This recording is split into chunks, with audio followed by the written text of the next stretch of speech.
manalo po kamo landslide sa sige, sige. Sige. Sige. Ma'am, how do you think your win, babaguhin yung political landscape dito sa Naga since kayo nga po yung unang babaeng alkalde ng Naga City?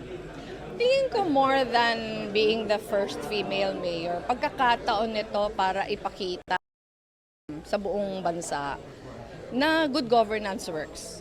Hindi lang siya isang abstract na konsepto. Pero ang mabuting pamamahala natatranslate sa better lives for the people.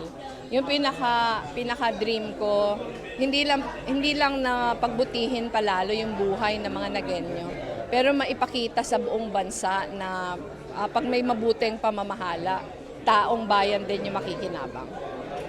Paano natin sisimulan ito, ma'am?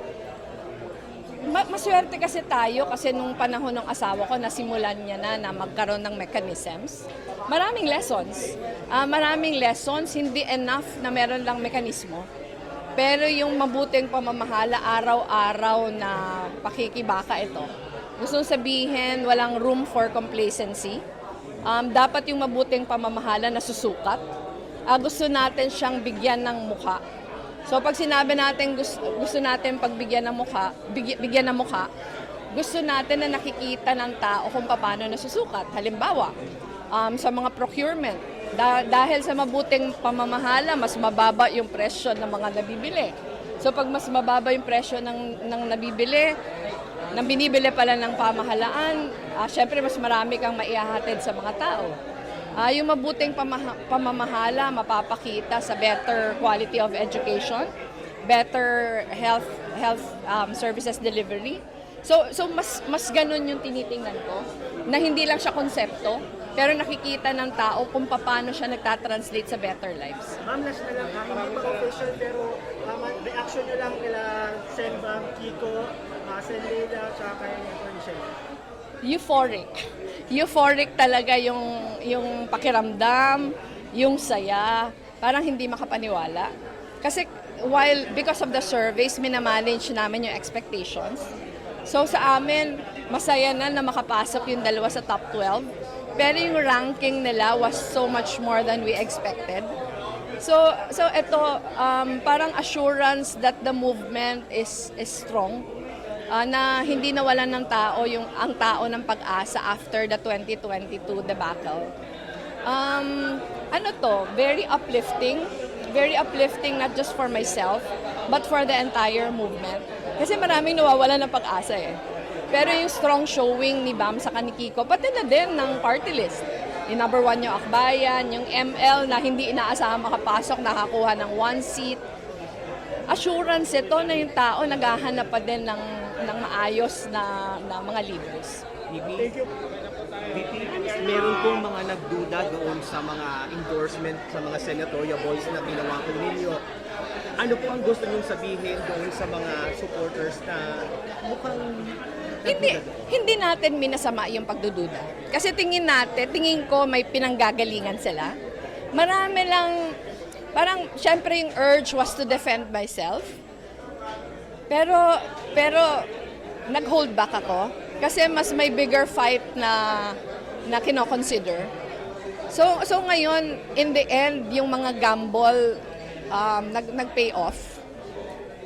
So ang wish ko lang na sana naiintindihan ng mga kasama natin why we had to do certain things. Ano naman yun? Mahirap siya. All the bashing that I got because of the things that we did. Ano naman yun? Everything was discussed with our candidates.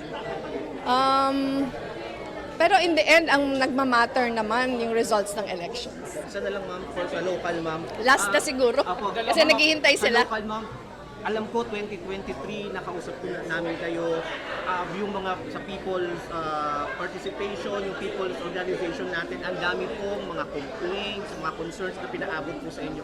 Paano po natin iisa-isahin yun? Maraming kailangan gawin. Maswerte lang ako na nasimulan na ng asawa ko. Pero kailangan kasi natin i-solidify yung mechanisms. kailangan din i-capacitate yung tao para mas makilahok siya sa pamamahala. Ang pinaka goal ko na ma-translate natin yung usapin ng mabuting pamamahala sa terms na maiintindihan at mararamdaman ng tao. Yung mas maayos na paggamit ng resources ng city, gusto natin na mapakita sa tao na nagtatranslate ito sa mas mabuting buhay for them. So, malaki yung challenge, pero tingin ko, with the mandate that I got, more than 90% yung nakuha ko, parang lahat na ingredients para maaya sila to join the cause, nandyan. So, gusto nating i-capitalize yung support sa pag-aaya sa kanila na bigger role in governance. Thank you, Mayor. Thank you. Thank you very much po. Maraming salamat.